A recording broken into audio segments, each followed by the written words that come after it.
தியானத்துக்காக ஒரு வேத வசனத்தை நாம் எடுத்துக்கொள்வோம். யோவான் சுவிசேஷம் 15ஆம் அதிகாரம் 7-8 வசனத்தை வாசிக்க கேட்போம். நீங்கள் என்னிலும் என் வார்த்தைகள் உங்களிலும் நிலைத்திருந்தால் நீங்கள் கேட்டுக்கொள்வது எதுவோ அது உங்களுக்கு செய்யப்படும். நீங்கள் மிகுந்த கனிகளை கொடுப்பதினால் என் பிதா மகிமைப்படுவார். எனக்கும் சீஷராய் இருப்பீர்கள். Praise the Lord. Hallelujah.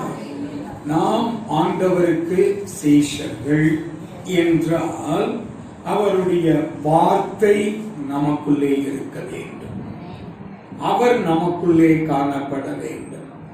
அந்த வசனம் நமக்குள்ளே நிலைத்திருக்க வேண்டும். நீங்கள் என்னிலேயும் என் வார்த்தை உங்களிலேயும் நிலைத்திருந்தால் எனக்கு நீங்கள் சீஷர்களாய் இருப்பீர்கள். அந்தியோகியா பட்டணத்திலே சீஷர்களை பார்க்கிற போது புற ஜாதிகள் சொன்னார்கள், இவர்கள் கிறிஸ்தவர்கள் என்று சொன்னார். ஆமென். அப்போ கிறிஸ்தவர்கள் என்றால் சீஷர்கள் என்று பொருள். அப்ப நீங்கள் சீஷர்கள், நீங்கள் தேவனுடைய பிள்ளைகள். அவருடைய நாமத்தை ஏற்றுக்கொண்ட எத்தனை பேரோ அத்தனை பேரும் தேவனுடைய பிள்ளைகள் ஆகும்படிக்கு அவர்களுக்கு கர்த்தர் அதிகாரம் கொடுத்தார். அப்படியானால் நாம் அவருடையவர்கள், அவரை பின்பற்றுகிறவர்கள், அவரை சொந்த இரட்சகராக ஏற்றுக்கொண்டவர்கள் என்றால் இயேசு ஒரு உபமையோடு கூட அந்த காரியத்தை வெளிப்படுத்துகிறார். முதல் வசனத்திலிருந்து வாசிக்கும் போது, நான் மெய்யான திராட்சை செடி. இயேசு ஜனங்களோடு பேசும்போது உவமைகளினாலே கர்த்தர் தன் பிதாவுடைய காரியங்களை ஜனங்களுக்கு உவமையினாலே அதை வெளிப்படுத்தினார். வயல் பிரதேசங்களை குறித்து பேசினார். வீடு கட்டுகிறதை குறித்து கர்த்தர் பேசினார். பரலோக ராஜ்யம் வலைக்கு ஒப்பாய் இருக்கிறது என்று சொன்னார். விதைகளை விதைக்கிற உழவனுக்கு ஒப்பாய் கர்த்தர் சொன்னார். இப்படி அவர் ஓமைகளினாலே அவர் என் வாயை நான் திறப்பேன் என்ற தீர்க்க தரிசன வார்த்தையின்படி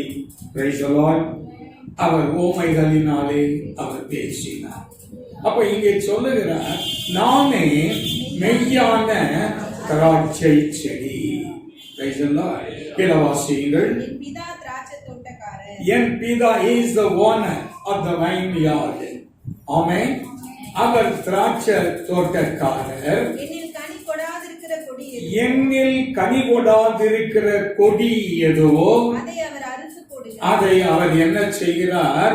அந்த கொடியை அறுத்து போடுகிறார். அருமையான தேவனுடைய பிள்ளையே, செடி என்றால் அதிலே பலன் கிடைக்க வேண்டும்.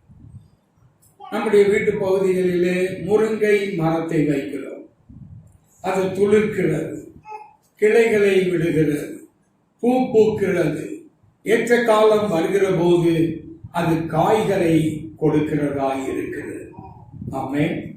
ஒன்றை வைக்கும் போது அதிலிருந்து ஒரு பலனை, ஒரு ஆசீர்வாதத்தை நாம் எதிர்பார்க்கிறது போல கர்த்தர் நம்முடைய வாழ்க்கையிலேயும் அவர் ஒரு எதிர்பார்ப்போடு கூட உங்களையும் என்னையும் பெயர் சொல்லி அழைத்திருக்கிறார்.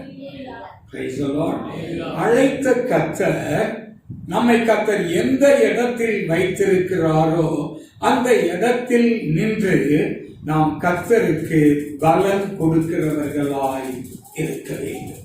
அல்லேலூயா. பலன் கொடுக்கவில்லை என்றால் அதனால் எந்த பிரயோஜனமும் இல்லை. எந்த ஒரு செடியானாலும், எந்த ஒரு கொடியானாலும், எந்த ஒரு விருட்சமானாலும் அது நிச்சயமாய் என்ன செய்ய வேண்டும்? பலன் கொடுக்க வேண்டும். Praise the Lord. அப்படியானால் நானே மெய்யான திராட்சை செடி, நீங்கள் கொடிகள் என்று சொன்னார்.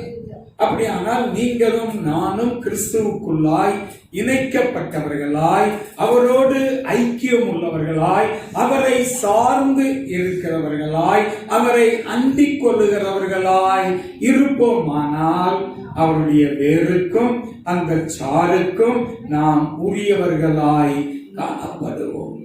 அல்லேலூயா. செடியுடைய வேலை என்ன? அது நிலத்தில் இருக்கிறதான சத்து நீரை வேர் உறிஞ்சி அது தண்டு பகுதிக்கு அனுப்புகிறது. தண்டு பகுதிக்கு அனுப்பின போது தண்டானது என்ன செய்கிறது? அதன் கிளைகளுக்கு, கொடிகளுக்கு அந்த சாறை கொடுக்கிறது. வேரோ செடியோ அது அந்த சாறை தான் வைத்துக் கொள்ளுகிறது இல்லை, அதை கொடிகளுக்கு கொடுக்கிறதாய் இருக்கிறது. அல்லேலூயா. அப்ப குமாரனாகிய இயேசு பிதாவினிடத்தில் பெற்றுக்கொண்ட சகல ஆசீர்வாதங்களையும் அவரோடு சேர்க்கப்பட்ட, அவரோடு ஐக்கியப்பட்டிருக்கிற கொடிகளாகிய உங்களுக்கும் எனக்கும் அவருடைய சகல ஆசீர்வாதங்களும் உடையவர்களாய் நாம் காணப்படுகிறோம். அப்படியானால் கர்த்தர் நம்மை ஆசீர்வதிக்கிறார். Praise the Lord. அவர் நமக்கு நன்மையானதை தருகிறார். நம்முடைய விருப்பத்தை கர்த்தர் நிறைவேற்றுகிறார். அல்லேலூயா. அப்ப இந்த சாறை பெற்றுக்கொண்டதான கொடிகள், அல்லேலூயா, அது கனி கொடுக்க வேண்டியது மிக அவசியம். Praise the Lord. ஒரு மரத்தையோ ஒரு விதையையோ ஒரு செடியையோ வைக்கும் போது ஒவ்வொரு நாள் காலை வேளையிலும் அதை நாம் பார்க்கிறோம். எசாயா தீர்க்கதரிசியின் புத்தகம் 5ஆம் அதிகாரம் முதல் வசனத்தில் இருந்து நாம் வாசிக்கும் போது, எசாயா 5ஆம் அதிகாரம் முதல் வசனம், இப்பொழுது நான் என் நேசரிடத்தில் அவருடைய திராட்சை தோட்டத்தை குறித்து என் நேசருக்கு ஏற்ற ஒரு பாட்டை பாடு. என் நேசருக்கு ஏற்ற ஒரு பாட்டு. இது என்னது? ஒரு பாடல். அல்லேலூயா. அப்ப எசாயாவும் தீர்க்கதரிசி மாத்திரமல்ல, பாடலை இயற்றுகிறவனாய் அவன் காணப்பட்டான். Praise the Lord. அதிலே அறிமுகம் என்ன? என் நேசருக்காக ஒரு தோட்டத்தை அவர் உண்டு பண்ணுகிறார். அல்லேலூயா. ஒரு பாடலை நான் பாடுவேன். என் நேசருக்கு மகா செழிப்பான மேட்டிலே, மகா செழிப்பான ஒரு மேட்டிலே ஒரு திராட்சை தோட்டம் உண்டு. ஒரு திராட்சை தோட்டம் உண்டு. அவர் அதை வேலி அடைத்து அதிலுள்ள கற்களை பொறுக்கி அதிலே நற்குல திராட்சை செடியை நட்டு அதன் நடுவே அதை நம்பி ஒரு கோபுரத்தையும் ஒரு ஆலையையும் உண்டு பண்ணி நல்ல திராட்சை பழங்களை கொடுக்கும் என்று, நல்ல பழங்களை கொடுக்கும் என்று காத்திருந்தார். ஒரு போதகர் இந்த செடிகள் வியாபாரம் பண்ணக்கூடியதான கிண்டர் கார்டன் என்று சொல்லுவார். இவர் ஒரு செடிகளை வளர்க்கத்தக்கதான ஒரு பிரியர். அப்போது அங்கே ஒருவர் சொன்னார், இந்த செடி கொய்யா மரம், இது இதுக்கு மேல என்ன செய்ய 3 அடிக்கு மேல வளர, ஆனால் அதனுடைய கனிகள் எப்படியும் 1/2 கிலோ 1 கிலோ பெருமான அவ்வளவு திரட்சியான கனி கொடுக்கக்கூடிய இது கொய்யா செடி அப்படின்னா இவர் ஆச்சரியப்பட்டார். 1/2 கிலோ 1/4 கிலோ, ஏன் அப்பா அவ்வளவு பெருசா இருக்குமா அப்படின்னு சொல்லி ஆச்சரியப்பட்டு அந்த அந்த செடியை கொண்டு வந்து செடியை தன்னுடைய கண்ணுக்கு பார்க்கத்தக்கதான தன்னுடைய பெட்ரூம் ஜன்னலுக்கு நேர அந்த செடியை வைத்தார். எந்திரிச்சார்னா முதல்ல அந்த செடியை தான் பார்ப்பார். அதற்கு தினமும் அதுக்கு வேண்டிய உரம் போட்டு தண்ணீர் பாய்ச்சி அதை பார்த்து கொண்டே வந்தார். அது இந்த அளவு வளர்ந்தது. வளர்ந்த போது அதிலே பல கிளைகள் இருந்த போது அதில் பூ என்ன செய்தது? பூ பூத்த உடனே ஆஹா, சீக்கிரமா என்ன செய்ய போது இது காய் காய்க்கும் என்று அவர் காத்திருந்த போது அதுல சின்ன சின்ன பிஞ்சுகளாய் வேதத்திலே நாம் வாசிக்கிறோம் அல்லவா, திராட்சை பிஞ்சுகள் அங்கே உண்டாயிருந்தது, பூ பூத்தது. என் நேசருக்கு ஏற்ற பாட்டை நான் பாடுவேன் என்று உன்னத பாட்டிலே வாசித்த பிரகாரம் பூ பூத்த போது அது பிஞ்சும் அதோடு உருவாயிற்று. அந்த பிஞ்சு உருவாகி வர வர வர வர இப்ப செடி என்ன செய்யுது? கீழே தரையோட தரையா சாயா, ஐயோ சாயுதே அப்படின்னு சொல்லி அந்த செடிக்கு பக்கத்துல ஒரு கொம்பை அதை ஓண்டி அந்த செடி வளையாமல் இருக்கிறதற்கு அதை நிமிர்த்தி கயரை போட்டு வரிசையை கட்டி வச்சார். எங்கெங்கெல்லாம் காய் லைட்டா வருது அப்படின்னோடனே அங்கங்க குச்சியை சுற்றிலும் வச்சு அந்த கொடியை என்ன செய்யறாரு? கட்டி கட்டி வச்சார். பார்த்தா அது பெருசா என்ன செய்தது? பழுத்து வந்தது. ஆமென், அல்லேலூயா. அதை கண்டு அவர் மிகவும் சந்தோஷப்பட்டார். அல்லேலூயா. ஆனா விலை ஜாஸ்தி, விலை கிரயம் அதிகம் கொடுத்து அந்த கொய்யா செடியை வீட்டிலே வைத்து வளர்த்து அது பலன் கொடுக்கும் போது அந்த போதகர் அதை கண்டு மிகவும் சந்தோஷப்பட்டார். அதுபோல என் நேசருக்காக ஒரு பாட்டை நான் பாடுவேன். நான் என்ன செய்தேன்? திராட்சை தோட்டத்தின் மேட்டிலே ஒரு செழிப்பான இடம்தான். ஆனால் அங்கே இருக்கிற கற்களை எல்லாம் பொறுக்கினேன். காரணம் என்ன? நான் வைக்கக்கூடிய செடி வளருவதற்கு இந்த கற்கள் எப்படி இருக்கக்கூடாது? தடையாய் இருக்கக்கூடாது என்று சொல்லி கற்களை பொறுக்கினார், அதை சரிப்படுத்தினார், அதை சீர்படுத்தினார். அல்லேலூயா. அந்த இடத்திலே நற்குல திராட்சை செடியை நாட்டினார். செடிக்கு பேர் என்ன? நற்குல, நல்ல ஒரு ஜாதியான அப்படின்னு தான் பொருள். காமா சோமான் ஏதோ ஒண்ணு வைக்கல. நற்குல திராட்சை செடியை அவர் வைத்தார். அது நல்ல பழங்களை தரும் என்று எதிர்பார்த்து ஒரு ஆலையை கட்டினார். அதிலே ஒரு கோபுரத்தை வைத்தார். கனிகளுக்காக காத்திருந்தார். கனிகளுக்காக காத்திருக்கும் போது அதை கண்டார். அது நல்ல பச்சை பசேன்னு நல்லா காணப்பட்டது.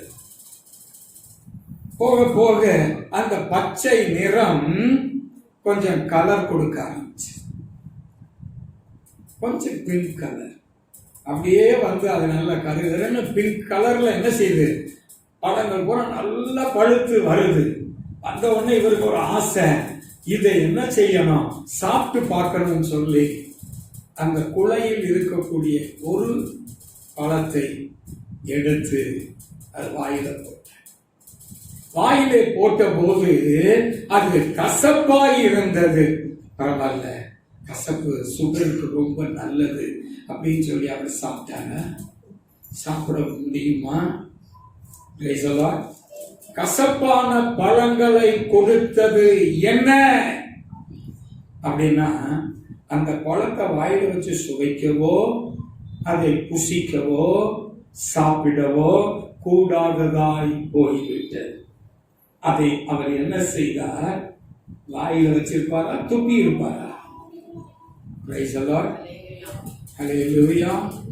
நான் உன்னை காண்கிற போது ஒன்று நீ அனலாயிரு, இல்லாவிட்டால் குளிராயிரு. ஆனா உன் வாழ்க்கையிலே நீ அனலும் இல்லை குளிரும் இல்லை, வெதுவெதுப்பான ஒரு ஜீவி. கேட்டா தொட்டு பாரு, சொல்லுதா?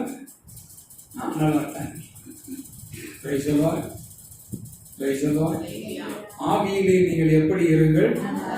அனலாயிருங்கள், அசதியாயிராமல் ஜாக்கிரதையாயிருங்கள், உபத்திரவத்திலே பொறுமையாயிருங்கள், ஜபத்திலே உறுதியாய் தரித்திருங்கள். Praise the Lord. ஆனா இந்த வசனத்துக்கு ஏற்ற பிரகாரம் நம்முடைய வாழ்க்கை இல்லாதபடி அனலும் இல்லை, குளிரும் இல்லை, வெதுவெதுப்பான ஒரு அனுபவம். Praise the Lord. நம்முடைய ஆவிக்குரிய வாழ்க்கையில, கிறிஸ்தவ வாழ்க்கையில, கிறிஸ்தவ அனுபவத்திலே ஜீவிக்கிற நமக்கு விசுவாசத்திலே நிலைத்திருக்கிறோமா? புருஷராய் இருக்கிறோமா? Praise the Lord. அவருக்கு ஏற்ற கனிகளை நாம் கொடுக்கிறோமா? ஆமென்.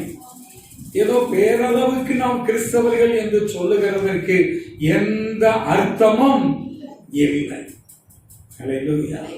ஒன்று அனலாயிரு, இல்லாவிட்டால் குளிராயிரு. நீ அனலும் இன்றி குளிரும் இன்றி இருப்பாயானால் நான் உன்னை என் வாயில் நின்று வாந்தி பண்ணி போடுவேன். ஹல்லேலூயா.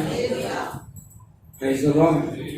நம்ம வாந்தி பண்ணி போடுற அளவுக்கு நம்முடைய வாழ்க்கை இருக்கிறதா, அல்லது சுவைத்து அருமையாய் இருக்கிறது என்று சந்தோஷப்படத்தக்கதாக கனிகளை கொடுக்கிறவர்களாய் நாம் காணப்படுகிறோமா? அது கனிகளை கொடுத்த போது அவன் அந்த கனியை பறித்து புசித்து பார்த்தான், அது கசப்பான கனிகளை கொடுத்தது. இப்போது என் திராட்சை தோட்டத்துக்காக நான் என்ன செய்வேன்? அருமையான தேவனுடைய பிள்ளைகளை, நம்முடைய வாழ்க்கையில சுவையான நல்ல கனிகளை நாம் கொடுக்க வேண்டும். மத்தேயு எழுதின சுவிசேஷம் 3ஆம் அதிகாரம் 10ஆம் வசனம். மத்தேயு எழுதின சுவிசேஷம் 3ஆம் அதிகாரம் 10ஆம் வசனம். இப்பொழுது கோடரியானது மரத்தின் வேரருகே வைக்கப்பட்டிருக்கிறது. ஆகையால் நல்ல கனி கொடாத மரம் எல்லாம் வெட்டுண்டு அக்னியிலே போடப்படும். கனி எப்படி கொடுக்க வேண்டும்? நல்ல கனி கொடுக்க வேண்டும், திரட்சியான கனி கொடுக்க வேண்டும், ரசம் நிறைந்த கனியாய் இருக்க வேண்டும். ஹல்லேலூயா. தீர்க்கதரிசிகளிலே ஒருவர் சொல்லுகிறார், திராட்சை பழத்தை சேதப்படுத்தாது, அதிலே ரசம் உண்டு. எந்த திராட்சை பழமாய் இருந்தாலும், ஒரு ஏழை குடும்பமாய் இருக்கலாம், ஏழை விதவையாய் இருக்கலாம், 2 துட்டுக்கு சமமான ஒரு காசை அவர் காணிக்கை போட்ட போது இயேசு அந்த விதவையை பார்த்து சொன்னார், ஜனங்களை பார்த்து சொன்னார், நீங்கள் எல்லாரையும் பார்க்கணும், இவள் அதிகமாய் என்ன செய்தார்? காணிக்கை போட்டார். அவள் ஒரு திராட்சை பழத்துக்கு சமமாய் இருக்கிறது. இந்த திராட்சை கொலையில கடைசியா கீழே நுனியில பார்க்கும்போது ஒரு சின்ன ஒரு குட்டி பழம் இருக்கும், குட்டி குட்டியா இருக்கும். அந்த குட்டி பழத்தை எடுத்து நீங்க வாயில போட்டு பார்த்தீங்கன்னா கல்கண்டு மாதிரி சுவையா இருக்கும். நீ சிறிதாய் குறைவாய் மற்றவர்கள் பார்வைக்கு எண்ணப்படத்தக்கதான எளியவனாய் ஏழையாய் இருந்தாலும் உனக்குள்ளே ரசம் உண்டு என்று வேதம் சொல்லுகிறது. அந்த கனியை நீ சேதப்படுத்தாதே. சிறுசுதானே, அதுல ரசம் இல்லையே, கொஞ்சம் தானே இருக்கு என்று அதை நீ என்ன செய்ய வேண்டாம்? அற்பமாய் எண்ண வேண்டாம், அதை சேதப்படுத்தாதே என்று வேதம் எச்சரிக்கிறது. ஹல்லேலூயா. அருமையான தேவனுடைய பிள்ளைகளை, கசப்பான பழங்களை கொடுக்க காரணம் என்ன? அதனுடைய மகரந்த சேர்க்கையிலே ஏதோ ஒரு கோளாறு ஆகிவிட்டது.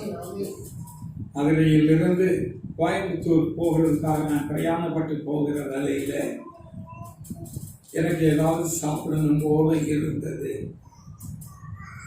ஒட்டச்சத்திரம் தாண்டியாச்சு, தாராபுரத்தில் பஸ் நின்றது.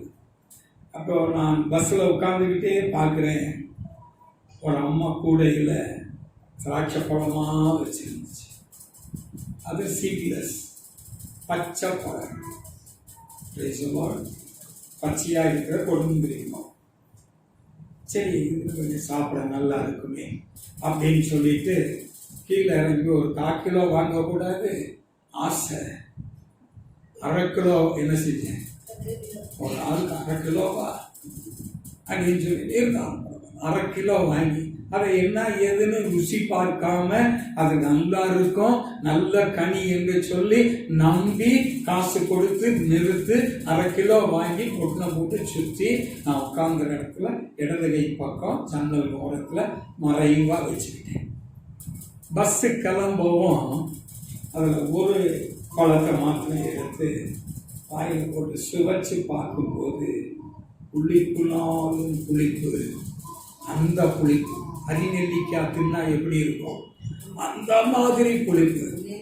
தொடர்ந்து ஒரு 3 எப்படியா தின்னு காலி பண்ணிடுவோம், வீணா போயிருமே, காசு கொடுத்து வாங்கியிருக்கோமே என்று நினைத்து அதை முழு தின்றலான்னு பார்த்தேன். ஒரு 10 பழத்துக்கு மேலே என்னால் என்ன செய்ய முடியாது. அப்புறம் அந்த உன்னத பாட்டில் வரும்போது அது பல்லு என்ன செய்யுமா, கூசுமா. அந்த மாதிரி எனக்கு வாயில பல்லு என்ன செய்ய ஆரம்பிச்சிருச்சு, கூச்சம் கொடுத்துருச்சு. இதை ஏன்டா பக்கத்துல வச்சிருப்பான்னு சொல்லிட்டு அப்படியே நல்லா சுத்தி பஸ் ஓடுற நேரம் தூக்கி என்ன செஞ்சிட்டேன், எரிஞ்சிட்டேன். சீச்சி, இந்த பழம் குளிக்கும். நீங்க சும்மா வேணா சொல்லலாம் பழம் ஒழிக்காக, ஆனா நான் உண்மையாகவே புளிச்ச பழத்தை நான் பக்கத்துல கூட வச்சுக்கிற என்ன இல்லை, மனம் இல்லாதபடி சுருட்டி தூக்கி என்ன செஞ்சேன், எரிஞ்சு. கர்த்தர் உங்களையும் என்னையும் ருசி பார்க்கும் போது புளிச்சவங்களா அல்லது கசப்புள்ளவர்களா இருந்தா கர்த்தர் நம்மை ஏற்றுக்கொள்வாரா? ஆமென். இப்போது நான் என் திராட்சை தோட்டத்துக்காக நான் செய்ய வேண்டியது என்ன? அல்லேலூயா. அதை நீங்கள் கீழே வாசிக்கும் போது மனம் திரும்புதலுக்கென்று நான் உங்களை ஜலத்தினால் ஞானஸ்நானம் கொடுத்தேன். அல்லேலூயா. அப்ப நம்முடைய கனிகள் எப்படி இருக்கணும்? மனம் திரும்புதலுக்கு ஏற்ற கனியை நாம் கொடுக்கிறவர்களாய் இருக்க வேண்டும். நல்ல கனி கொடுக்கிறவர்களாய் இருக்க வேண்டும். கனியற்றவர்களாய் இருக்கக்கூடாது. மத்தேயு எழுதின சுவிசேஷம் 21 அதிகாரம் 18 வசனத்திலிருந்து நகரத்துக்கு அவர் திரும்பி வருகிற போது என்ன உண்டாயிற்று? என்ன மரம்? அத்தி மரம். என்ன மரம்? அத்தி மரத்தை பார்த்தபோது அவருக்கு என்ன உண்டாயிற்று? புரோட்டா கடையில சால்னாவை கொதிக்க விட்டுருப்பான். அந்த கொதி என்ன செய்யும்? அந்த வாழை காற்றுல அப்படியே வரும். வரும்போது நாம் சுவாசிக்கிற வேலையில நம்ம அறியாமலே என்ன நினைக்கிறோம், 2 புரோட்டா வாங்கி சாப்பிட்டா என்ன அப்படின்னு ஒரு ஆசை என்ன செய்யுது, வருது. அல்லேலூயா. புரோட்டா திங்கணும்னு ஆசை. என் பேரன் சொல்லணும், அப்பா புரோட்டா வாங்க, புரோட்டா வேணும் அப்படின்னு கேட்பான். மகன் கேட்டானேன்னு சொல்லிட்டு உடனே தகப்பன் என்ன செய்வாரு, அவர் ஒருவரை வச்சு வீட்டில் இருக்கிற எல்லாருக்கும் என்ன அது பரோட்டா. நான் சொல்லுவேன், பிளைன் பரோட்டா எனக்கு வேண்டாம், முட்டை பரோட்டா தான் வேணும். தொண்டை கேட்குது. அப்ப ஒருவர் நிமித்தம் வீட்டில் இருக்கிற எல்லாருக்கும் என்னது பரோட்டா ஒரு ஆசீர்வாதம். அருமையான தேவனுடைய பிள்ளைகளை இங்கே நாம் பார்க்கிற போது வாசியுங்கள். அப்பொழுது வழியருகே ஒரு அத்தி மரத்தை கண்டபோது அதிலே இலைகளின்றி வேரின்றி கனிகள் ஏதும் அகப்படுமா என்று அதை பார்க்கிறார். ஆனால் அந்த விருட்சத்திலே அத்தி மரத்திலே கனிகள் ஒன்றும் இல்லை. வேறொரு சுவிசேஷத்திலே சொல்லப்பட்டிருக்கிறது, அது கனியற்ற காலம். என்ன காலம்? கனியற்ற காலம். அப்ப கனியற்ற காலத்திலே போய் கனியை நாம் என்ன செய்ய முடியாது, எதிர்பார்க்க முடியாது. இது யாருடைய தப்பு? இயேசுநாதருடைய தப்பா அல்லது அந்த விருட்சத்தின் தப்பா? இயேசுநாதர் தப்புன்னு சொன்னோம்னா இயேசுநாதர் சொல்ற மாதிரி ஆயிடும், அதனால நான் அப்படி சொல்ல மாட்டேன்.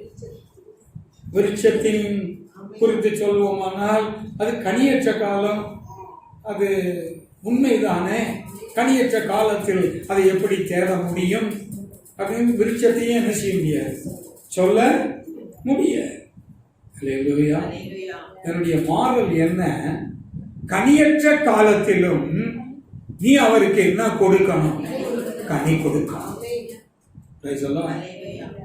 மாச கடைசியில பாஸ்டர் சோமன வீட்டுக்கு வந்தா காணிக்க கொடுக்க முடியுமா? மந்த் லாஸ்ட் 10ஆம் தேதி வரைக்கும் தான் சம்பளம், காசு நிற்கும். 10ஆம் தேதிக்கு மேல என்ன செய்யணும்? இழுக்கும். அதுல 20ஆம் தேதிக்கு மேல ஆயிடுச்சுன்னா பக்கத்து வீட என்ன செய்யணும்? பார்ப்போம், ஏக்கா ஒரு 50 ரூபாய் இருந்தா கூட, இல்ல ஒரு 100 ரூபாய் இருந்தா கூட அப்படின்னு என்ன செய்வோம்? கடன் வாங்குவோம். அப்படித்தானே? அல்லேலூயா. ஆனா வேதம் சொல்லுது, மாசத்துல 31 நாளிலேயும் நீ என்ன செய்யணும்? எவர் கிரீன். எப்பவும் எப்படி இருக்கணும்? கனி கொடுக்கிறவர்களா இருக்கணும். கையில காசு இல்லைன்னு சொல்லக்கூடாது, அடுத்த ஆள்கிட்ட போய் கடன் வாங்கக்கூடாது. நீயோ கடன் வாங்காது இருப்பாய், அநேக ஜாதிகளுக்கு நீ கடன் கொடுப்பாய். வரவு எட்டனா செலவு 10னான்னு சொல்லவே கூடாது. 6னா மிச்சம் எவ்வளவு இருக்கு? 2. ஆமென். அல்லேலூயா. ஆனால் இந்த விருட்சத்தை பார்த்தபோது கனியற்ற காலத்திலே அவர் கனியை தேடினார், ஆனால் கனி ஒன்றும் அகப்படவில்லை. அதற்கு இயேசு அந்த விருட்சத்தை பார்த்து சொன்னார், இனி ஒரு காலம் உன்னிடத்தில் கனி உண்டாகாதிருக்க கடவது என்று சொன்னார். இது சாபம் மாதிரியா தெரியுது. கனி உண்டாகாது இருக்க கூடாது, அவ்வளவுதான் சொன்னார். நீ பச்சையா இருக்க மாட்டேன்னு சொன்னார்.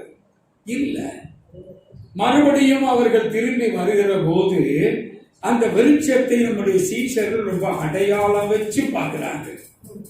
எத்தனையோ அத்தி மரங்கள் இருக்க, கர்த்தர் சொன்ன அத்தி மரத்தை குறிச்சு வச்சு பார்க்கிற வேலையில ஆண்டவரே இந்த மரம் பட்டு போயிற்று.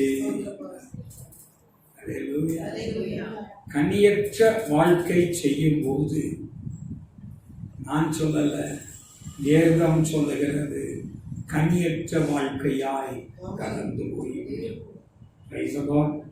ஆகவே விருட்சம் என்று சொன்னால் கனி இருக்க வேண்டும். இங்கே யோவான் சுவிசேஷம் 15ஆம் அதிகாரம் 2ஆம் வசனத்தை நாம் வாசிக்கும் போது, என்னில் கனி கொடாதிருக்கிற கொடி எதுவோ அதை அவர் என்ன செய்கிறார்? அறுத்து போடுகிறார். கனி கொடுக்கிற கொடி எதுவோ அது அதிக கனிகளை கொடுக்கும்படி அதை சுத்தம் பண்ணுகிறார். நான் சொன்ன இந்த உபதேசத்தினாலே இப்பொழுது நீங்கள் எப்படி இருக்கிறீர்கள்? அப்ப கனி கொடாத கொடியை அவர் என்ன செய்வார்? அறுத்து போடுவார். 6ஆம் வசனம், ஒருவன் என்னில் நிலைத்திராவிட்டால், கவனிக்கணும், நானே மெய்யான திராட்சை செடி, நீங்கள் கொடிகள். ஒருவன் என்னில் நிலைத்திருந்தால் அவன் மிகுந்த கனிகளை கொடுப்பார். ஆனால் நீங்கள் நிலைத்திராவிட்டால் கனி உங்களால் கொடுக்க முடியாது. அப்படிப்பட்ட கொடியை நான் என்ன செய்வேன்? அறுத்து போடுவேன். அல்லேலூயா. நமக்கும் ஆண்டவருக்கும் எந்த சம்பந்தமும் இருக்க. யார் அறுத்து போடுறா? பாஸ்டர் அறுத்து போடுறாரு? இல்ல. இயேசுவா அறுத்து போடுறாரு? இல்ல. பிதா அந்த கொடியை அறுத்து போடுவார். அல்லேலூயா. அறுத்தாச்சுன்னா செடிக்கும் கொடிக்கும் எந்த சம்பந்தமும் இல்லை, எந்த சம்பந்தமும் கிடையாது. ஒருவேளை நீ அல்லேலியா போடலாம், சோத்திரம் பண்ணலாம், ஜெபம் பண்ணலாம், கர்த்தரை ஆராதிக்கலாம். ஆனா அது ஒரு என்ன ஆராதனை? வீணான ஆராதனையாய் இருக்கும். ஹல்லேலூயா. அவர்கள் தங்கள் வாயினால் சேர்ந்து தங்கள் இருதயத்தினாலே அவர்கள் எப்படி இருக்கிறார்கள்? தூரமாய் இருக்கிறார்கள். ஹல்லேலூயா. அப்படிப்பட்ட ஆராதனை தேவனுக்கு வீணான ஆராதனை.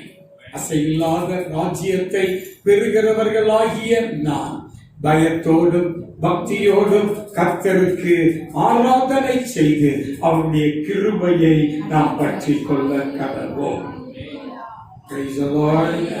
நம்முடைய தேவன் பட்சிக்கிற அக்னியாய் இருக்கிறார். அருமையான தேவனுடைய பிள்ளைகளை, நம்முடைய தேவன் யார் என்று அறிந்து கொள்வோம். கனி இல்லையா, பிரயோஜனம் இல்லையா, யூஸ்லெஸ். என்னது யூஸ்லெஸ்? ஓசியா தீர்க்கதரிசியின் புத்தகம், தானியேலுக்கு அடுத்து ஓசியா 10ஆம் அதிகாரம் முதலின் வசனத்தை நீங்கள் வாசிக்கும் போது, இஸ்ரவேல் யார்? யூஸ்லெஸ் வெயின், பலனற்ற, உபயோகமற்ற, பிரயோஜனமே இல்லாத பலனற்ற திராட்சை. பிரயோஜனமே கிடையாது. எந்த விதமான ஆசீர்வாதமும் அந்த திராட்சை செடியில் இல்லை. ஆனால் அதனுடைய குணம் என்ன தெரியுமா? அது தனக்குத்தானே கனி கொடுக்கும். தனக்கு தானே. இந்த பிரசங்கத்தை பீகாரில் இருக்கிற ஜிம் ஸ்தாபன தலைவர் அகஸ்டின் சிவகுமார் இந்த வசனத்தை வச்சு அவர் பேசுறார். அவர் வீட்டில் ஒரு பசுமாடு இருக்குது. அது சினை பிடித்து இருக்கும்போது பிள்ளைகளும் குடும்பத்தார் எல்லாரும் எப்ப குட்டி போடுன்னு ஒரு ஆசை. அந்த குட்டியை பார்க்கணும், அந்த குட்டியை கட்டி பிடிக்கணும், அந்த குட்டியை முத்தணும், அதை அப்படியே செல்லம் போல வச்சுக்கிடணும் அப்படின்னு ஆசை. அதுபோல பிறந்தது, ஒரு கன்றுக்குட்டியை ஈன்றது. அது பால் குடிக்கும்படியாய் அந்த மடுவிலே கொண்டு போய் விடுகிற வேலையில மாடானது என்ன செஞ்சது? கண்ணுக்குட்டிய வாயோட ஒரு அடி, வாயோட அடிச்சோம்னா அந்த அடி தாங்க முடியாம அது கிட்ட கூட என்ன செய்ய முடியல, போக முடியல. என்னடா செய்கிறது? குட்டி போட்டா பால் கட்டும். பால் கட்டுனா அதால இருக்க முடியாது, வலி எடுக்கும். அதனால எப்படியும் குட்டியை விடும்போது பால் கொடுத்தே ஆகணும், பால் சாப்பிடும். இது குட்டியை பால் குடிக்க விட மாட்டேங்குதுன்னு சொல்லி இவர் மறைவாய் இருந்து பார்த்தார். இது தான் வாய தன்னுடைய நடுவில் வைத்து அது என்ன செய்யுது? அருமையான உதாரணம்ல, இப்ராஹிம் பலனற்ற திராட்சை. சில பிள்ளைகள் இருக்கு, வேலையே பார்க்காது, வீட்டில் காசை வாங்கிட்டு போகும், யூஸ்லெஸ் ஃபெல்லோ.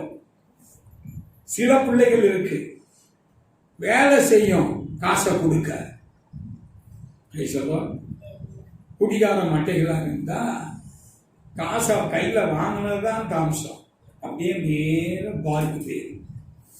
அது தனக்குத்தானே குடிக்கிறதற்கென்று வேலை செய்து சம்பளத்தை வாங்கிக்கிட்டு தானா போய் குடிச்சுக்கிட்டு வரும்போது தொடச்சிட்டு தனக்குன்னு ஒரு 2 பரோட்டா ஒரு சால்னா பாக்கெட்டோட வரும். ஆமே. இதுதான், இதைத்தான் இந்த இப்ராஹிம் குறித்து வேதம் சொல்லுகிறது. இப்ராஹிம் பலனற்ற திராட்சை செடி. கனி கொடுக்கிறதுங்கிறது ஒரு தியாக மனப்பான்மை. வேலை பார்க்கிறவன் என் காசு, என் சம்பளத்துல தான் நீ திங்கிற அப்படின்னு என்ன செய்யக்கூடாது, சொல்லக்கூடாது. ஆமே. புருஷன் சம்பாதிக்கணும், மனைவி சாப்பிடும். மனைவி எதுக்காக வீட்டுக்கு வந்திருக்கிறா? என்ன கண்மணி, என் தாய் வீட்டிலே இருக்கலாம்ல. எப்பா வீட்டுக்கு வந்த மருமகா கொஞ்சமாவா திங்கிற? சட்டி சோறு திங்கிறாயா? ஹார்லிக்ஸ் வாங்கி வச்சா காலியா போயிடுது, போன்விட்டா வாங்கி வச்சா காலியா போயிடுது, ஹார்லிக்ஸ் வாங்கி வச்சா காலியா போயிடுது. இப்படி திங்கிறாயா அப்படின்னு மாமியார் நினைக்க கூட. அவ திங்கிறதுக்குன்னே தான் என்ன செஞ்சிருக்கா? அவன் நல்லா தின்பா, நல்லா வேலை பார்ப்பா. திங்கிற மாதிரி வேலை பார்க்கணும். என்ன செய்யணும்? திங்கிற மாதிரி வேலை பார்க்கணும். அப்புறம் அணியை 2 குட்டி போடுவ. அந்த குட்டியில ஓம் கனியை வச்சுதான் அந்த குட்டிகளும் சாப்பிடணும். ஆமென். அல்லேலூயா. என் காசு என் சம்பளம் அப்படின்னு புருஷன் ஒரு நாளும் ஒரு காலும் சொல்லாதிருப்பானாக. காசு கேட்கும் போது இல்லைன்னு சொல்லக்கூடாது. அப்ப நான் அச்சா அடிக்கிறோம் இல்லை. அளவுக்கு ஏற்ற செலவு நிர்வாகம் தலை செய்ய வேண்டும். மனைவி வீட்டோரங்களில் இருக்கிற கனிதரும் திராட்சை கொடியை போல இருப்பார். ஆமென். புருஷனும் மனைவி இணைந்து இசைந்து இருக்கிறதே தேவ சித்தம். இன்னைக்கு எப்படி தெரியுமா? வாழ்ந்திருக்கும் போது புருஷன் தேவை, ஆனா தாழ்ந்திருக்கும் போது, கஷ்டப்படும் போது, வேலை இல்லை சொல்லுகிற போது, ஆமென், அதுலயும் புருஷனுக்கு இசைந்திருக்கான். ஆமென். தேவன் இணைத்ததை மனுஷன் பிரிக்காதிருக்க கடவுள். அநேக குடும்பங்கள் பிரிந்திருக்கிறார்கள். நீதிமன்றத்திலே பார்த்தால் வேதத்தை தூக்குகிற கிறிஸ்தவர்கள் தான் இன்றைக்கு டைவர்ஸுக்கு அப்ளை பண்ணி உட்கார்ந்து இருக்கிறார்கள். ஆமென். குடும்பம் ஒரு திராட்சை தோட்டம். அதை கட்டி காக்க வேண்டியது. அதனால்தான் உன் மனைவி வீட்டோரங்களில் இருக்கிற கனி தரும் திராட்சை கொடியை போல கனி தரணும். பிள்ளைகள் கர்த்தரால் வரும் சுதந்திரம், கர்ப்பத்தின் கனிகள் அவரால் கிடைக்கும் பலன். பிள்ளை பேரு பெறுகிறது மனைவிதான், புருஷன் கிடையாது. புருஷனா புள்ள பெறான் இல்ல. இப்ப பிள்ளைகளை பெற்றெடுக்கிறது மாத்திரம் இல்ல, பிள்ளைகளை போதித்து நடத்த வேண்டியது தாயுடைய கடமையாய் இருக்கிறது. பெரும்பகுதி பெருநேரம் யாரோடு கூட இருக்கிறார்கள்? பிள்ளைகள் தாயோடு இருக்கிறார்கள். அதனாலதான் தாயை போல பிள்ளை, நூலை போல சேலை. நீ நடத்துகிற விதத்துல எப்படி நடத்துறியோ அப்படிதான் உன் புள்ள வளரும். அது பிடிவாத குணமா இருக்கிறதும், கோபப்படுகிறதும், தூக்கி எறிகிறதுமா இருந்தா உன் குணம் தான் எங்க வருது? பிள்ளைகளுக்கு வரும். பிள்ளைகளை பார்த்து கவனமாய் வளர்க்க வேண்டியது நம்முடைய கடமை. ஆமென். அப்படியானால் நீங்கள் ஒருவன் என்னில் நிலைத்திராவிட்டால், 6ஆம் வசனம் 15ஆம் அதிகாரம் யோவான் சுவிசேஷம், ஒருவன் என்னில் நிலைத்திராவிட்டால் வெளியே எரிகுண்ட கொடியை போல இருப்பார். இயேசுவோட இல்லைன்னா உனக்கு செழிப்பு இருக்க, சந்தோஷம் இருக்க, சமாதானம் இருக்க, ஆறுதல் இருக்க. ஆமென். அல்லேலூயா. நான் உனக்கு சந்தோஷத்தை வைத்திருக்கிறேன், உலகம் கொடுக்கிற பிரகாரமாய் அல்ல, என்னுடைய சமாதானத்தை உங்களுக்கு நான் வைத்து போகிறேன். நீ இயேசுவோடு இருந்தால்தான் உனக்கு சமாதானம், நீ இயேசுவோடு கூட இருந்தால்தான் உனக்கு சந்தோஷம். நீங்கள் என்னில் நிலைத்திராவிட்டால் எரியுண்ட கொடி அறுத்து போடுகிறார். அறுத்த கொடியை தோட்டத்துல வச்சு காப்பாத்துகிற வேலை அல்ல, அந்த கொடி எரியுண்டு போ. தோட்டத்துக்கு வெளியே எரியுண்டு போ. எரியுண்ட கொடி சேர்க்கப்பட்டு அது உலர்ந்து போ. உலர்ந்த கொடி அவைகளை சேர்த்து அக்னிக்கு இரையாய் வைக்கப்பட்டிருக்கிறது. ஆமென். Simple matter. அவரோட இணைந்து இருக்கணும், நீங்க அவரோடு கூட இருக்கணும். என்னை அல்லாமல் உங்களால் ஒன்றும் செய்ய கூடாது. அப்போ அவரில் நாம் நிலைத்திருப்போமானால் மிகுந்த கனிகளை கொடுப்போம்.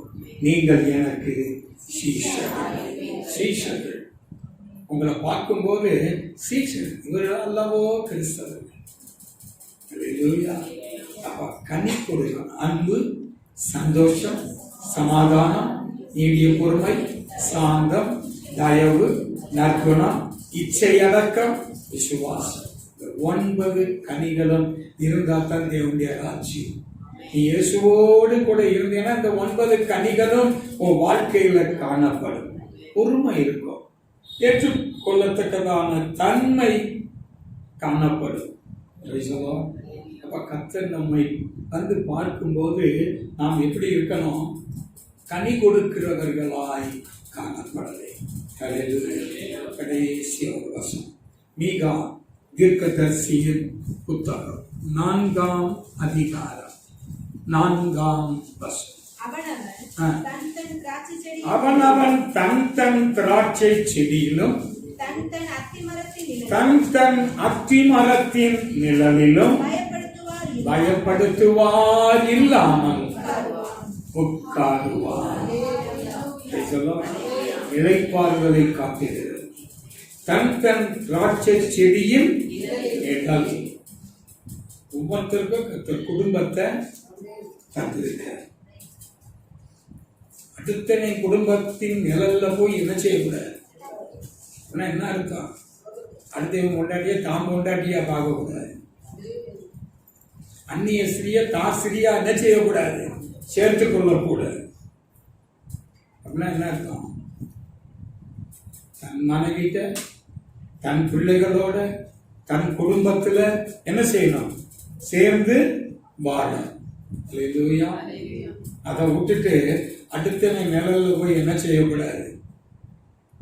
அடுத்த அத்தி மரத்தின் நிழல்ல போய் என்ன செய்யக்கூடாது? இளைப்பாற கூடாது. நம்முடைய வாழ்க்கையை அங்கே சுட்டி காட்டுகிறது. ஒரு பெண்ணை இச்சையோடு பார்க்கிறவன்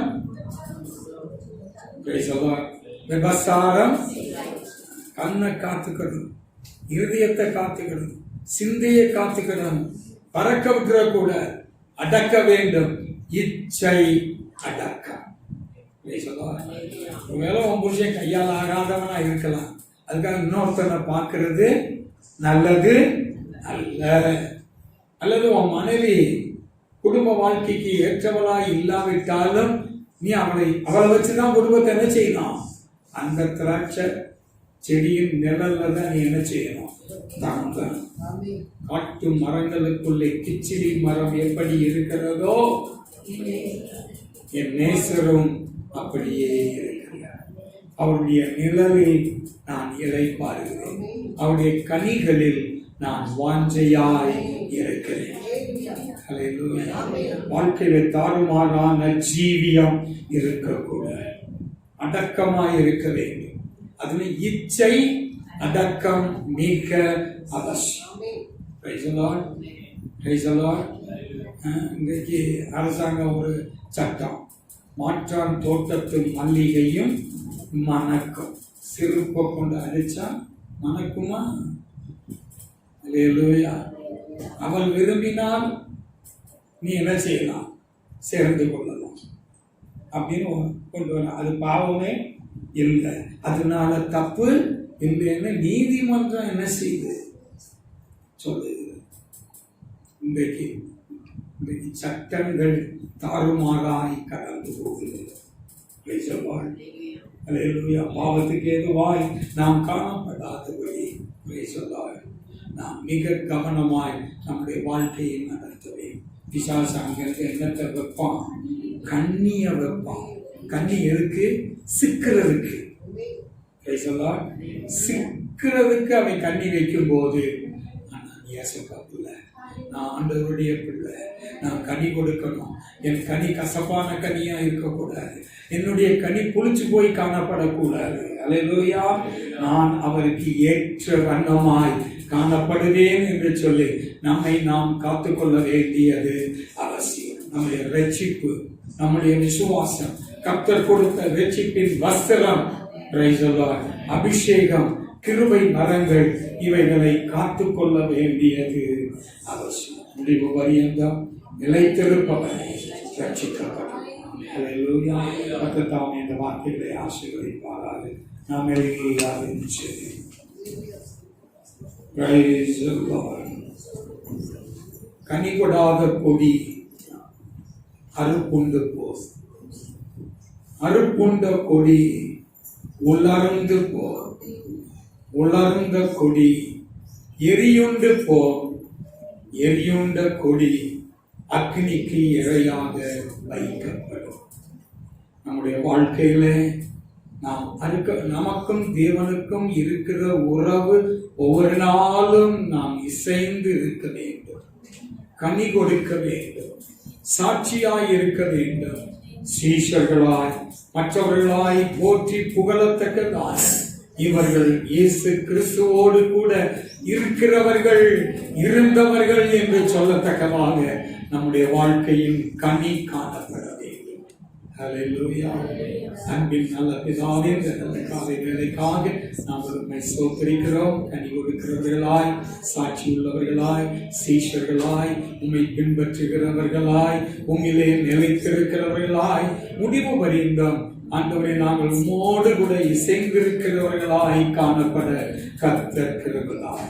கர்த்தர் தம்முடைய ஜனத்தை ஆசீர்வதி சமாதானத்தோட அனுப்பும். இயேசு கிறிஸ்துவின் நாமத்தில் வேண்டிக் கொள்கிறேன் நல்ல பிதாவே, ஆமென். ஆத்துமாவே